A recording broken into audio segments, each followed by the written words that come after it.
Vamos falar hoje sobre o caso de Antônio Vilas Boas, primeiro caso de abdução alienígena do Brasil. O caso que ficou marcado pelo relato dele de ter feito sexo com um alienígena. Quer saber mais? Pegue seu café e vamos para a história. Vamos ouvir um pedaço do depoimento dele quando ele veio para o Rio de Janeiro. Meu nome é Antônio Vilas Boas. Eu tenho 23 anos, sou agricultor, vivo com a minha família numa fazenda de nossa propriedade, que é situada nas imediações da cidade de São Francisco de Sales, estado de Minas Gerais, perto dos limites do estado de São Paulo. Tenho 2 irmãos e 3 irmãs, todos eles morando na vizinhança. Outros 2 irmãos meus já faleceram. Todos os homens da família trabalham na fazenda, cujas terras abrangem campos dos tensos e muitas plantações a serem cultivadas para lavrar a terra. Temos um trator com motor a gasolina marca internacional, com o qual trabalhamos em 2 turmas, uma dia ou na outra noturna. Na época do plantio de dia trabalham os trabalhadores rurais, nossos empregados. De noite eu costumo trabalhar sozinho, ou às vezes, junto com meus irmãos. Sou solteiro, tenho boa saúde e trabalho duro. Faço o curso por correspondência. Estudo sempre que posso, para mim foi um sacrifício. Viajar até o Rio de Janeiro, pois estão precisando de mim lá na fazenda. No entanto, considerei meu dever relatar os acontecimentos extraordinários nos quais fui envolvido. Eu falei de bom grado tudo quanto os senhores acharem que devo fazer, e também prontifico-me a depor perante autoridades civis e militares. No dia 5 de outubro de 1957, por volta das 23 horas de um sábado, os irmãos Antônio e João Vilas Boas estavam voltando de uma festa e se preparavam para dormir. Eles abriram a janela porque estava muito calor no momento e João percebeu uma luz, como se fosse um farol de um carro, que procurava alguma coisa na fazenda. Então, com medo de ser assombração, que na época era muito frequente, relatos de mãe do ouro e coisas assim, eles fecharam rapidamente a janela. Mas o Antônio ficou preocupado, ficou pensando que aquela luz não se tratava de um objeto sobrenatural. Ele ficou curioso e resolveu abrir novamente. Quando abriu a janela, ele viu que o objeto estava indo em direção ao quarto, então ele fechou rapidamente a janela. Tentaram esquecer essa situação, e o tempo passou e nada mais aconteceu. No dia 14 de outubro, houve um segundo incidente. Por volta de 21h30, João trabalhava no campo com o trator em companhia do seu irmão José, e subitamente apareceu um objeto, uma cor avermelhada, emitindo um feixe de luz. O objeto se deslocava de um lado para o outro, também como se estivesse procurando alguma coisa. João ficou mais curioso ainda e resolveu ir com o trator atrás do objeto. Mas a luz se distanciou dele. Ficou um tempo fixa no horizonte e depois foi embora. E na madrugada do dia 15 para o dia 16 de outubro, Antônio arava a terra sozinho com o seu trator e foi surpreendido pela luz novamente. A luz se aproximou, aumentando progressivamente o tamanho, e ele pôde ver que se tratava de um objeto oval e brilhante, que ficou pairando uns 50 metros da altura da sua cabeça. Após 2 minutos, o objeto desceu e pousou a cerca de 15 metros de distância do testemunho. Em cima da nave, algo girava em alta velocidade e emitia uma luz vermelha fluorescente.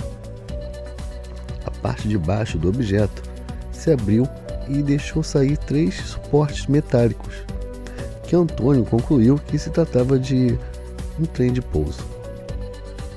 Percebendo que algo iminente iria acontecer, ele pulou do trator e começou a correr. Só que Quando ele começou a correr, ele sentiu que seu braço foi agarrado por um ser humanoide. Desesperado, ele tentou lutar contra esse ser e apareceu mais 3. Antônio foi rapidamente dominado pelos seres e foi levado contra sua vontade para o interior da nave. Chegando lá, ele observou que a nave era bem maior por dentro do que parecia por fora. As paredes eram de um aço escovado. A iluminação vinha do teto, mas não tinha uma fonte. Viu claramente como eram os seres que estavam capturando ele. Eram seres humanoides que usavam uma roupa como se fosse um uniforme cinza que cobria o corpo todo e na cabeça tinha um capacete com 3 tubos que saíam e interligava o uniforme na parte de trás.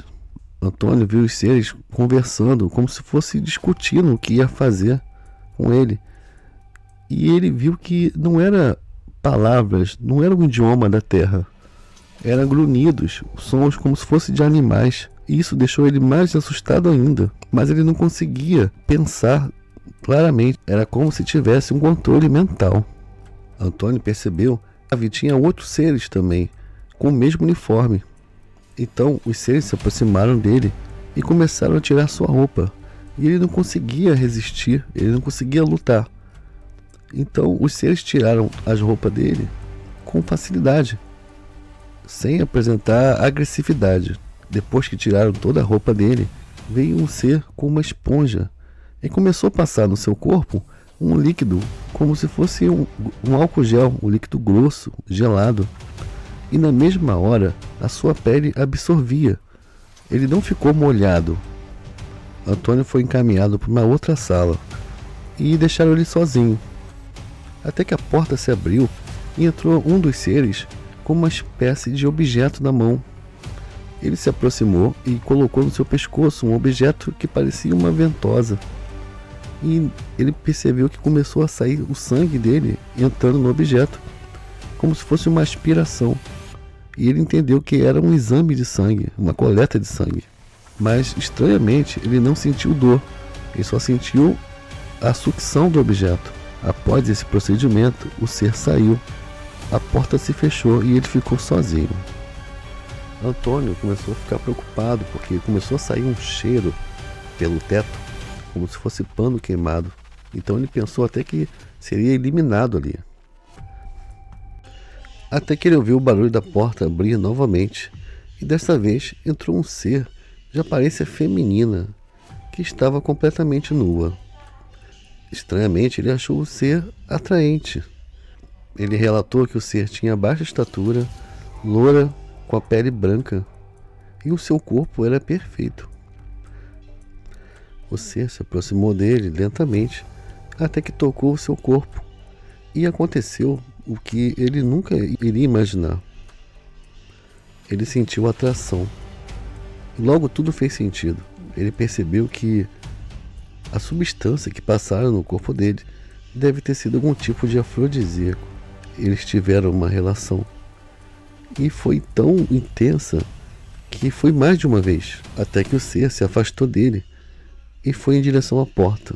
Ele até queria mais, mas o ser se afastou e colocou a mão na barriga e apontou para cima, como se fosse ter um filho dele, para ele esperar que iria ter um filho dele.